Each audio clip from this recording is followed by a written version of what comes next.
Sniffing. In this nugget, we take a look at sniffing. Here we'll take a look first of all at the address resolution protocol, which corresponds an IP address to a MAC address, and that's important for switches because they will actually direct the traffic for an IP address basically to the MAC address that it has in its records. Also, we'll take a look at why we want to sniff. We have already kind of covered a little bit of that, but you'll see some additional reasons here as we go. Also, we'll talk about sniffing from a switch. This makes things harder because when you can sniff from a hub, that's pretty easy because the traffic is already kind of promiscuous. But from a switch, you have to kind of trick it into showing you traffic that you wouldn't otherwise see. We'll also take a look at wireless sniffing, which is also a lot like sniffing off of a hub because all the traffic is in the airwaves and it's easy to get. However, it also might pick up too much data because you're going to have to sniff in monitor mode. We'll take a look at that. And then we'll conclude here, of course, with a whole bunch of demos that are kind of fun, and I hope you'll enjoy them. Also, before we get started here, I want to point out that when you do sniffing, that's not always just a hacker thing. Responsible network administrators will also do sniffing, and that's important for them to be able to know where the traffic is going, to be able to identify suspicious traffic. So, when you sniff, it can be for offensive purposes or defensive purposes, depending on which team you're playing on. And by the way, I've been known to switch teams. Well, that didn't come out sounding quite right, but you get the idea what I'm talking about here. Now, how would you sniff if you were a responsible network administrator? Well, let's say you've got a switch here, and I'm just going to hand draw this because I know you like my artwork and you're big fans of this. By the way, I'm going to sell prints of this on eBay for maybe $1,000 a piece. So start saving your money, okay, folks? This is just beautiful artwork. Anyway, this is my switch, and each one of the computers that I have on the network, let's just say that this represents one of the computers, is plugged into that switch. And I have another computer over here that's plugged into this switch, and then maybe I have a port out here that goes out, let's say, to the internet or to a WAN or anything else, maybe another network segment, something like that.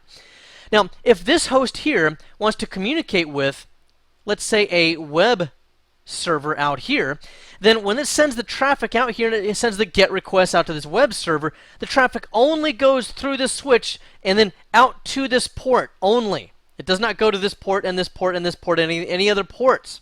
Okay, only to this one. This means that this person here, even if they're sniffing the network, they have no way of knowing what traffic I've requested or what traffic is being sent to me. The only thing that they would know about is a broadcast. So if I'm broadcasting and I'm saying, hey, I'm looking for a specific host, maybe 10.10.10.5, and maybe I've got my server down here, maybe it's my DNS server or whatever, at .5, then that broadcast does go out all of these ports. And then the one that has that specific IP address would respond with an ARP reply, and then from that point forward, I would have both its IP address and its MAC address, which is going to be some convoluted address, and you've seen those before, but it might be 00 dot, something something something dot, dot, let's say, 7x, something like that, okay? Actually, that doesn't sound very likely, does it? let me change that. Let's go to 7A. That sounds a little bit more like what we'd see. So because they're in hex. So anyway, as we work through this, now I will have in my ARP table a mapping for this IP address and this MAC address. In fact, I wasn't going to show you this, but let me just show you that right now. So if I do something like this, where I open up a command prompt, then I can do an ARP -A, and that will show me any of these mappings that I've already come up with in my ARP table. So I'm just going to go ahead and press enter here, and we can see that we have a lot of in our ARP table, a lot of mappings that have already been made. So this is my local network here in the 10. Network, and then I've been on the internet recently. I went to, I think, Amazon.com, went to my own website, and I think went to one other website. But that seems like a lot of IP addresses for just those three things. Well, a lot of these other ones will come from links within each one of those websites, or from banner ads, or any of that kind of stuff. So that's why you get so much of these. But anyway, this means that whatever this is here, the MAC address for the specific network interface card that is at this IP address is this item right here. Okay, so that's what that's telling me. Now, the reason why that's important is because sometimes you need to know the MAC address because you might want to spoof it, and we'll talk about that here as we go along. But I might want a victim computer, whenever they go to whatever this website is, I don't even know which one it is, whatever that website is, instead of going to the actual website on a specific MAC address over here, I might want to redirect them to my own computer and then do some kind of a man-in-the-middle attack or something like that. But I'm getting ahead of myself just a little bit. All I'm pointing out here is the IP address and MAC address do have a mapping on each one of your hosts. And it's that mapping that we want to exploit or trick or lie about in order to be able to sniff network traffic sometimes. Alright, now let's also talk about why we want to sniff in the first place. Well, first of all, you might just want to identify network elements. There's a lot of different sniffing tools out there, and if you're just looking for the actual packets themselves, Wireshark is probably the main one. But there are a lot of other third-party products out there and a lot of network analysis tools and things like this that can map out your entire network, the physical topology of it, identify where the routers are, switches, hubs if you have any, which you don't see those very often anymore. But all those sorts of things can be identified using various types of sniffers that do network analysis. There's also DNS that you might want to identify. We need to know what the company's internal DNS servers are. And if you just sniff for a while, people all over the network are going to be looking for name resolution of some type, and you're going to see which servers are responding to those DNS requests. Also, we have address ranges that you might want to know about, and various network devices, as I kind of mentioned a little bit earlier, where the switches are, where the hubs are, and routers, and gateways, and things of this nature. Also, you would want to know about that MAC to IP address mapping that I just showed you in the command prompt using the ARP tool in Windows. Also, you could get sensitive information out of this. This is very, very fun. In fact, I'm going to show you a demonstration here in a little while. I'm going to kind of go through the whiteboards first, and then I'll show you some of the demonstrations here towards the end, where I've been able to get a lot of clear text passwords and using very, very simple tools and very simple captures. But some of those that you can get in clear text are many websites. Okay, many websites have memberships that you have to log in for them. Many of them don't use any kind of HTTPS or SSL, any of that kind of stuff. It's just all sent in the clear.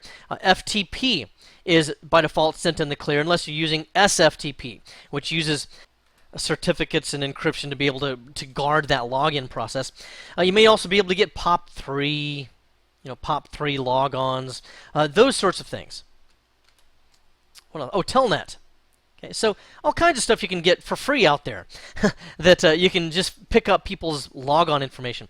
Also, password hashes. There's tools that can find the password hashes as people are attempting to log on, and then you sniff that out, and then you can direct that capture out to various tools that will then be able to hash through those password hashes, and we looked at some of those in previous nuggets. And by far, Kane is probably the easiest to use, and it has a UI, and we say Kane, but it's really short for Kane Enable. Anyway, those are some of the things you can get from a network sniff capture. Now, I've shown you in the kind of diagram that I wrote up a lot of what we'll see on this page here. So I'm going to quickly go through this just to remember that when you sniff from a switch, promiscuous mode, where you can see other traffic, is not initially possible because you can only see your own. And remember that you also have to understand about ARPs in order to know how to be able to eventually capture that traffic to other hosts. An ARP broadcast will look for the destination, and that's what we see in the ARP table, because an ARP reply will include the MAC address, and then that's matched up with the IP address. Now, with the switch, the key to switch sniffing is a fake ARP reply of some type or some other kind of an ARP spoofing. Now let's take a look at some ways we can work that out. So then when you want to sniff from a switch, the whole key revolves around working with the ARP broadcast and the whole ARP process.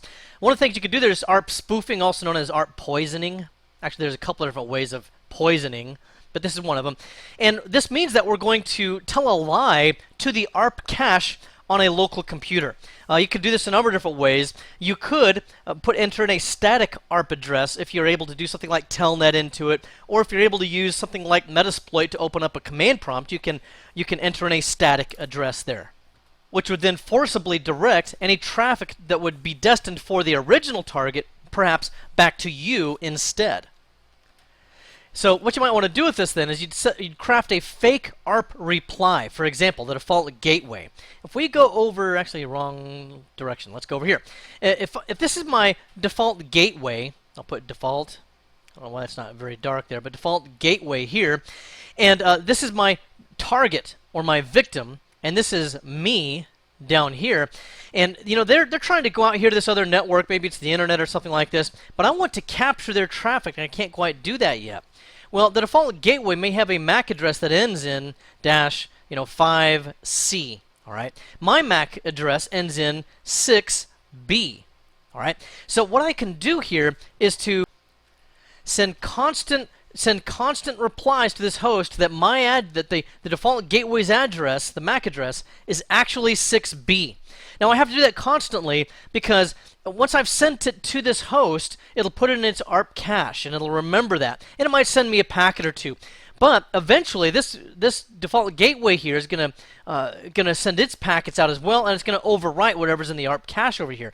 So you kind of have to barrage it with constant flow of these ARP replies. And then once I've done that, any traffic that it sends out that it thinks it's sending out to the default gateway, it's actually sending to me. And then the other thing you would have to do is, if you don't want to disrupt network traffic and you want to try to keep a lower profile, is you need to make sure that their traffic still eventually makes its way out here to the internet or whatever. And you would do that usually through some kind of a forwarding mechanism. This will probably slow down overall network traffic, especially if you're trying to direct traffic from multiple hosts through your network interface card. So maybe this is a gigabit E switch, but if you're on 100 megabits per second and you're handling traffic for 10 different hosts, they're going to really feel the performance slow down here, and that could be a red flag. And as I mentioned before, this does require constant and frequent sends of these fake ARP replies. Now, that will mean, though, that it's easily detected, because that's pretty noisy when you're sending a barrage of those fake ARP replies out there. Now, what you can do to prevent this kind of a problem in terms of security is to use port security to prevent this. And you can also use port security to prevent a lot of these things, such as MAC duplication and other methods that I'll show you as well. But let me show you what that's all about. Having cleaned up over here, let's say that I've also got another host up here. Let me increase the size of my pointer here, get a little bit more visible. And let's say I've got a server over here that's a DNS server. What I might want to do is, anytime this host tries to look for www. I'll put nuggetlab.com. Well, that's a web server out here on the internet, isn't it? So they want to go, of course, out here. How are they going to get that done? Well, my DNS server is going to resolve that for them. Now, what I might want to do is remember that this host here is plugged into one physical port. This host here is into another physical port. This host here is into yet a third physical port. And then we have a port going out here to the internet. Now, remember, each one of these ports will identify the MAC address associated with each one of these hosts. So if I can abuse that whole process there, then I might be able to do something else here called DNS spoofing. What if I had, maybe this is my Linux box, and I've got it configured as a DNS server as well. Well, instead of this DNS server here legitimately sending the client out here to nuggetlab.com on the internet, I want to redirect them to my own web server that's named www.nuggetlab.com, and maybe it's got some malicious code on it or something like that, or a keylogger that's going to install on their computer, something like this. Well, now what I can do is I can take whatever this MAC address here where this host is, let's say it's on .7c, and I can say, oh, you know what? I'm going to send out broadcasts here, fake ARP broadcast. And this is something I could do. It's called MAC duplicating. And I can say, well, I am .7c. Now, what I might also want to do is a denial of service attack against this host over here, so it cannot come back online and make the claim that it's still at .7c. But then I'll say I'm at .7c, and anytime you think you want to go out here to www.nuggetlab.com, I'm secretly going to send you to my web server and download all kinds of malware onto your computer. And of course, it's probably, it probably looks exactly like the actual website out here, only there's malicious code in it. And that was an illustration there of what we call a MAC duplication, where there's already an existing MAC on the network, and I'm assuming that I'm going to have that same MAC address. Okay, so you change the attacking MAC to a target MAC, and that could be the default gateway. That would help then to ensure if I did that to the default gateway MAC address here, that would help to route all traffic through my own host right here. In this case, so I showed you DNS spoofing though. You can also use something else over here called MAC flooding when you're sniffing from a switch. Okay, what this is going to do is it's going to generate a high quantity of spoofed ARP replies. These don't even have to be legit. There might not even be a real MAC address in these ARP replies that are just all made up. And what we hope to do with this is to overwhelm the switch memory and refresh capability so that the switch will then switch into what we call hub mode. In other words, it kind of has a panic attack. And it says, oh no, I've got so many ARP replies coming through, I can't hold them all in my memory, and I can't refresh fast enough to be able to keep up. So I'm just going to kind of fail over to hub mode just to make sure that at least the traffic gets through. Then what it does is it acts just like a hub, so that all traffic goes out through all ports. And this is something that, again, you can't probably do on current corporate level switches, but some of the older switches you can still do this on. Some of the consumer level switches, maybe the ones you get from an electronics store for home networking, stuff like that, they may be able to be fooled into going into that hub mode. But again, it's very noisy, so IDS systems will immediately be able to flag that and probably shut down your port. In fact, a lot of these switches right now, if you send out suspicious traffic like that, they'll immediately shut down your port, so you can't send or receive any traffic. Now, if you're an actual network administrator trying to do daily work, there are legit methods for being able to perform these switches from the network. You could use something called the span port. And what is that? Well, the span port stands for Switched Port Analyzer, and it's a specific port that you can plug into. Let me go back over to my ugly drawing here. It could be a specific one of these ports. For example, this one right here might be the span port. And if I plug my computer into that one, then all the traffic that normally goes out only through dedicated ports on this switch, all that traffic will go out through the span port as well. This is also sometimes called a mirrored port. Okay, and there's also some other ones on remote hosts that you can call that a remote span or an RSpan port as well. But anyway, if I plug into this as a legit network administrator, I'll still be able to capture all the traffic and perform my analysis or whatever. If I'm a hacker and I want to access the span or mirrored port, you have to have physical access, and that's pretty hard to do. And again, they're called the span ports, and sometimes they're called monitoring, I'll put it over here, monitoring ports. Sometimes the whole process is called port mirroring. So all kind of synonymous terms to being able to legitimately capture that traffic. Now then, if you're going to capture from wireless networks, you have to take an additional step. Normally in Wireshark on wired networks, you just have to make sure this checkbox here is selected to capture packets in promiscuous mode. But here on my Mac PowerBook Pro, I have an interface, EN1, and that's my wireless network interface card. And on those wireless cards, you need to capture packets in what we call monitor mode. Now, this is possibly going to disassociate you from whatever access point you're already associated with or that you've already joined, so you have to be aware of that, and you will then pick up traffic from any nearby wireless access points and any of the traffic that's going to and from it. These wireless access points pretty much act as hubs, practically speaking. And you have a radio that's a receiver, and it can receive signals from all of those access points in your receivable range. As a result, if you capture in monitor mode and promiscuous mode, you're kind of going to be drinking from a fire hose, so to speak. There's a lot of traffic that's going to be coming through there, so you might need to figure out a way to filter that. Now, we talk a little bit more about capture filters and display filters here in Wireshark. I showed you a link, I think, for that several nuggets ago as well. But you can see here, I think I've got a capture open, there it is. You can see here that when you do this, let me just sort on this capture this protocol right here, there's a ton of 802.11 traffic that went through. I captured this 2 or 3 days ago at a local coffee shop, and a lot of people were there with their laptops and everything, so I was able to get some interesting traffic. Taking a little while to sort. There it is. Okay, so now we can see that we've got all of these 802.11, they're beacons and so forth. Okay, that's a lot of traffic that I don't really have any use for. There's very little useful information in that I can't get using other tools. I mean, it'll tell me what channel different things are on and stuff like that. But I don't really have much use for that in terms of doing things like picking out passwords and pop accounts and stuff like that. So having rearranged things here, I wanted to sort on the protocol because I want you to see there's a lot of 802.11 traffic going on here. Most of this doesn't really have any useful data in it. There's not going to be any passwords directly in any of that for FTP or any of that kind of stuff. So one of the key things with Wireshark is that you want to be able to apply proper filters. So what I want to do is to get rid of these frames that are just the wireless specific items that don't have any data that I'm interested in.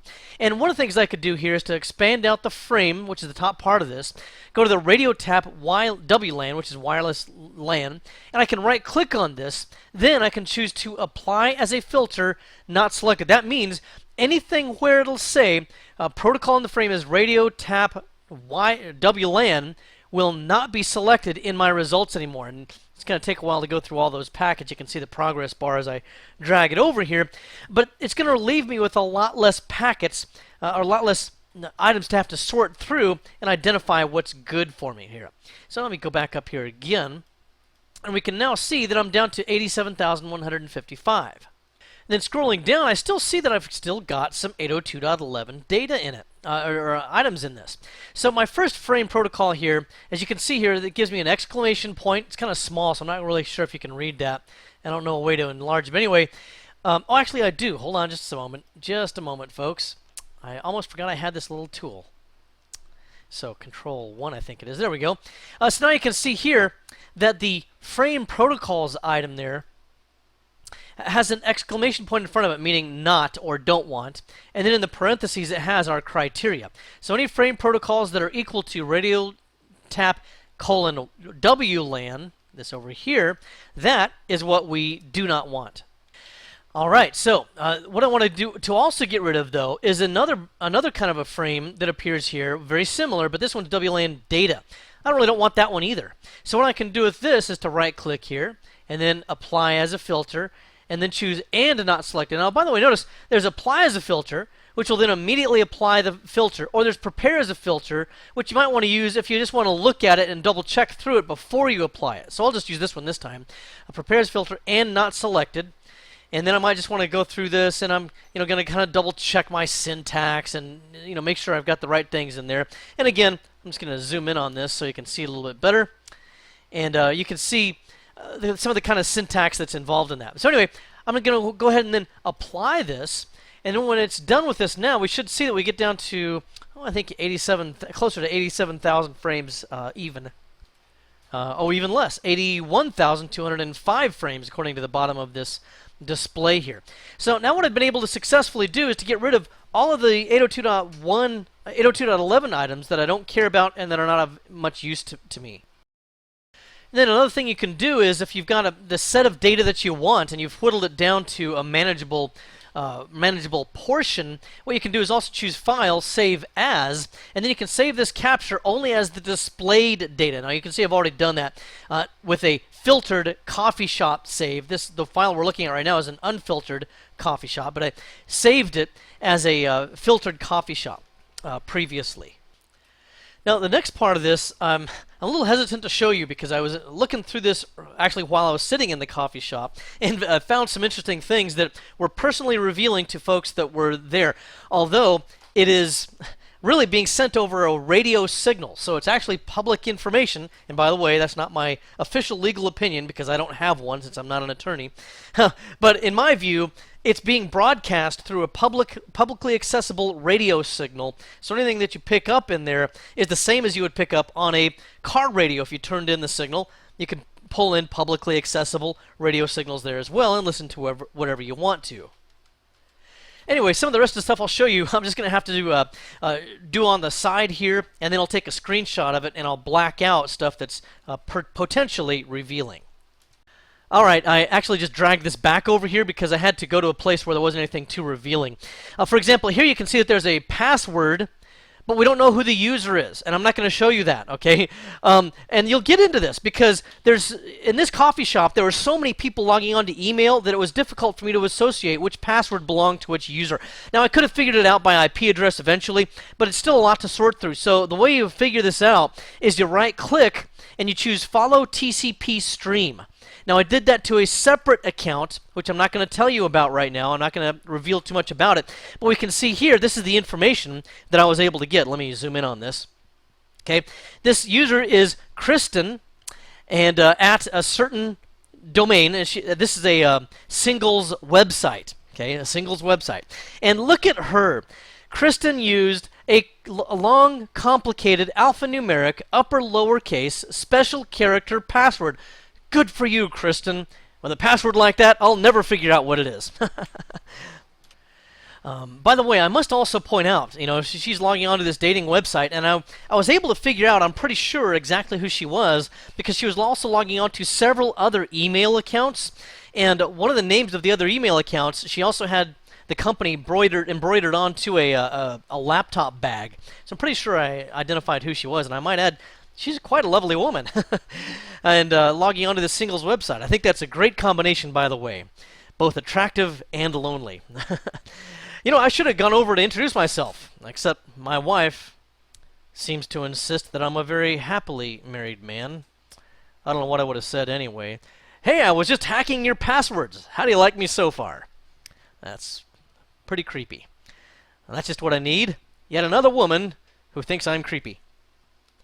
Yes, believe me, there are plenty of them out there.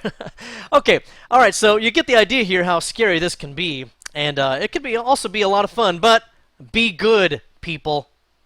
All right, enough of that. Here I've gone over to my backtrack machine, and I'm going to run a tool called MacOff, which is part of the dsniff suite of tools. I'll show you a dsniff too here a little bit later on. But what this does is it's going to flood the network with ARP replies with a bunch of bogus, well, you'll see here. Let me just press enter. With a bunch of bogus MAC addresses. Why is it not pressing enter? I'm pressing enter and it's nothing. There it goes. Okay, so just sending all this out. Now, why is it doing that? Because it's trying to flood my switch, which I was talking to you about earlier. And it's hoping that by doing this, it'll send the switch into hub mode, which will allow me to more easily promiscuously sniff. Now, again, that doesn't work very much except for some of the cheaper home model switches and things like that, or the older switches. So I'm going to kill that one for right now. We have some other things that we're going to do instead. And as a certified ethical hacker, what you're also going to be doing is you're going to be more targeted. So you will identify maybe a few different targets that you want to sniff those specific machines' network traffic. For example, if you can find a mail server, well, you might want to sniff just that mail server because you're going to get a whole bounty of POP3 logons if that's what they're using. So you're going to be more selective, and this is really noisy anyway. So let me show you how you might be a little bit more selective here in a minute. Now, for targeted network captures, what I want to use is a tool called ARP Spoof, and let me explain to you how that would work. Let's say that I have a host right here. Okay, that's H for host. Here I have another host. Here I have a switch. And here I have the attacker. Okay? Now, this host here, the MAC address ends in 1A. Let's say that this MAC address ends in 1B. Let's say the switch ends in 1C. And then this attacker down here, their MAC address ends in 1D. All right?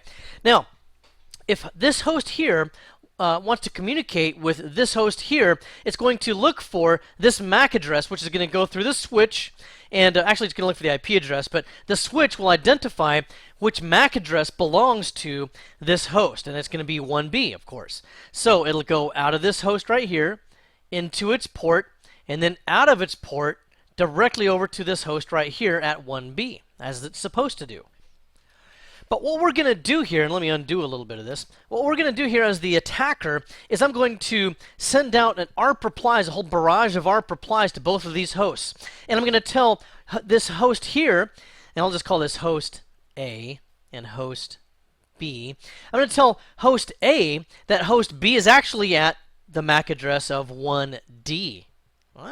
And I'm going to tell host B that the MAC address of host A is actually also at 1D. Okay, so now when they try to communicate with one another, when they go through the router, or rather, excuse me, through the switch, it's going to say, I'm looking for host B. Well, I've already sent out a flood of ARP replies telling host A that host B is actually on this MAC address. So this switch will specify that MAC address, and it's going to send the message to me. All right. Then what I can do is I can turn on forwarding, and then I will say I don't want the traffic to just disappear and to raise suspicions. So I'm going to forward that traffic out of myself, back through the switch, and on to host B so that no one notices that there's traffic missing. At the same time, of course, as I said, host B thinks that host A is also at MAC address 1D. So when it sends a reply or some kind of acknowledgement or whatever, it'll send the traffic down through the same circuitous route that we see here. Okay? That's how I'm going to intercept all this traffic, by telling everybody that what they think is these MAC addresses are accurate are actually going to be 1D, and that's how it works.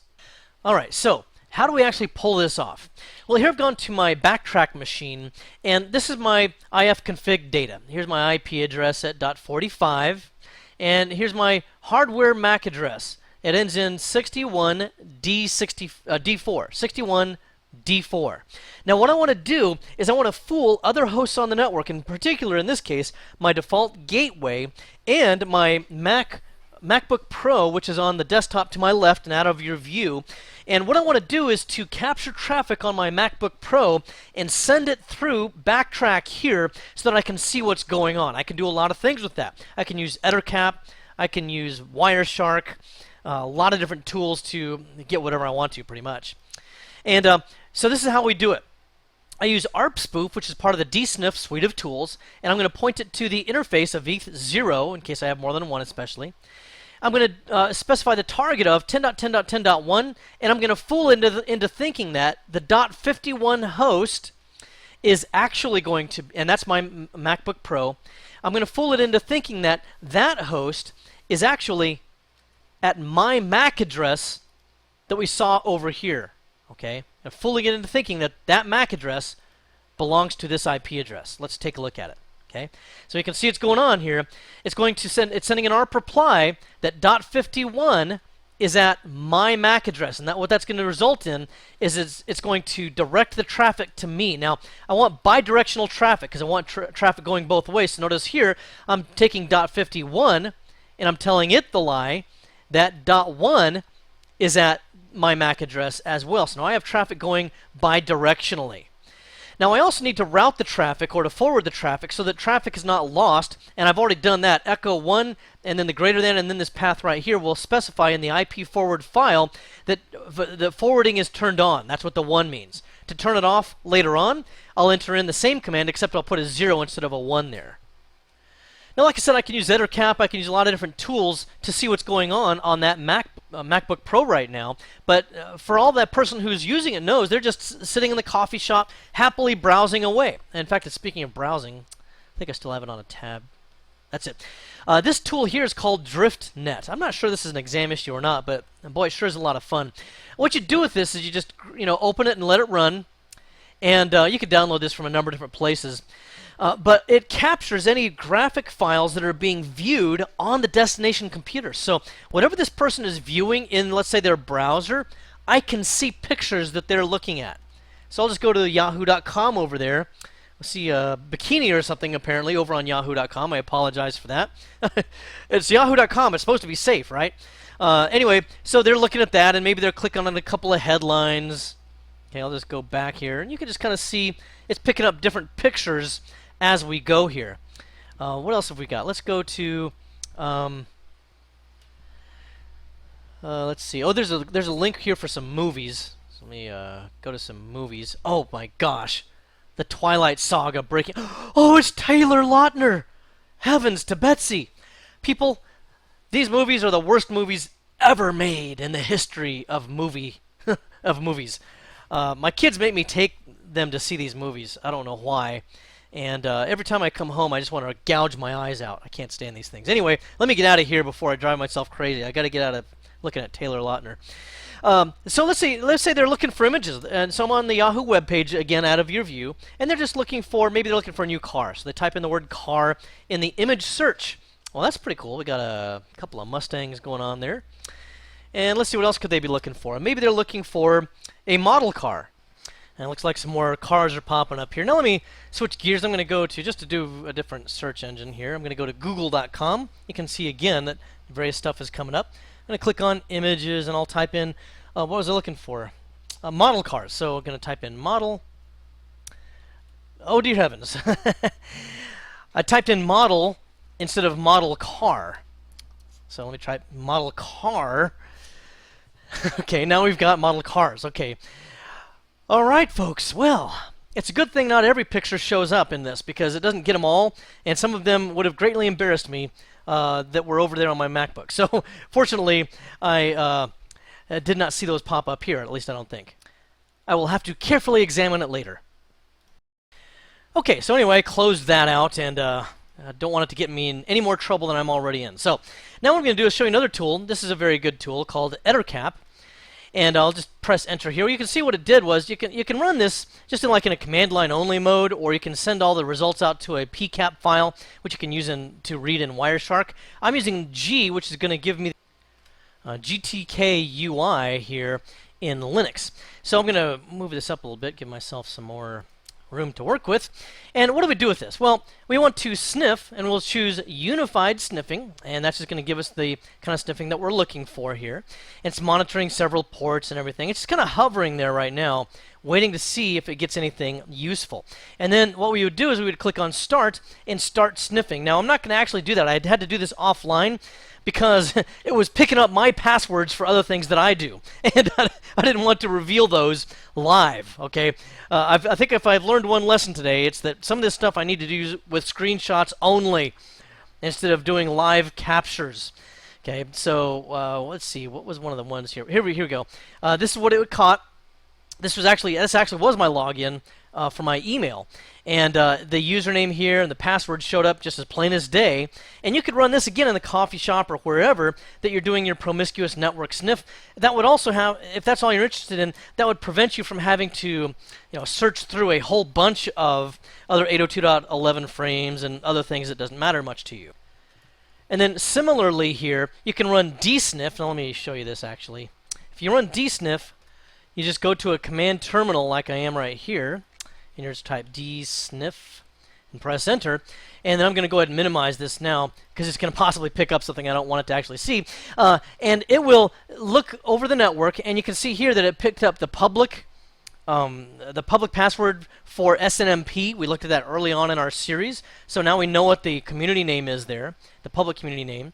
We also see here again that it was doing POP3 email. There's the name of the server I've blacked out, and then the username and a password. So another really good way of being able to capture this traffic. This again can also be sent out into a PCAP file if you want. Alright then, the next thing you might want to be wondering is, how can we prevent this sniffing? Well, we already kind of talked about that a little bit earlier, but remember, you can use switch port security, and this will help to prevent duplicate MACs on the same switch so that you don't have someone lying about their MAC address. You can also assign a MAC to a specific port. Okay, and there's a number of other things you can do with that, but the main idea for the exam purpose would be that you can use switch port security. Also, intrusion detection systems will quickly detect something like a MAC flood, like MAC off. You won't be able to get by with that in most larger corporations. It also will detect things such as duplicate MAC addresses or large amounts of ARP traffic, such as those spoofed ARP spoof replies. You can also use static ARP entries on various ports on the switch port. And then you can also use something else here. I haven't talked about this yet, but it's called DHCP snooping. Now, DHCP snooping is actually a good thing. What that's designed to do is it prevents untrusted DHCP messages. So what it'll do is it'll maintain and build a DHCP snooping binding table. Included in this table is going to be things like the MAC address, IP address, lease time, binding time. If there's a VLAN involved, it'll be the VLAN number. And it will identify which interface corresponds to all of that stuff on the switch. And then as a result, it'll filter out any untrusted DHCP messages. So a pretty effective way of working there as well. And you can configure that on most major new network equipment like Cisco devices and so forth. This will help to defend against something called DHCP starvation. And the point of that would be, let me just start up a new whiteboard here. The point of that would be, if I've got my DHCP server here, and I've got a bunch of hosts out here, okay? All of these hosts, these little circles out here, they all want an IP address from the DHCP server, but I've got an evil hacker person out here with spiky hair, and they've got a little laptop, and they're doing DHCP starvation, which means that they're sending out a huge flurry of DHCP discover packets to the DHCP server, and it's able to collect a whole bunch of offers from the DHCP server until the IP address pool is exhausted, and then it has nothing left to give out to its legitimate clients over here. So that's DHCP starvation, and that's what you can do, as well as you can enable DHCP spoofing to prevent that sort of thing from happening. Oh, I almost forgot, there's a couple of other tools. These are Linux tools. One of them is called ARP Watch. Now it does just that. It looks for strange ARP traffic. And the other one would be ARP on. Again, looks for strange traffic.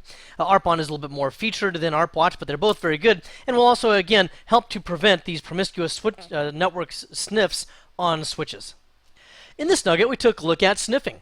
We started off by taking a look at the address resolution protocol, which resolves or corresponds an IP address to a MAC address, and that's very important in your layer 2 switches. We also took a look at why we want to sniff, and that's mostly, of course, to gather data, but it can also be used for just general IT administration and analyzing your network traffic.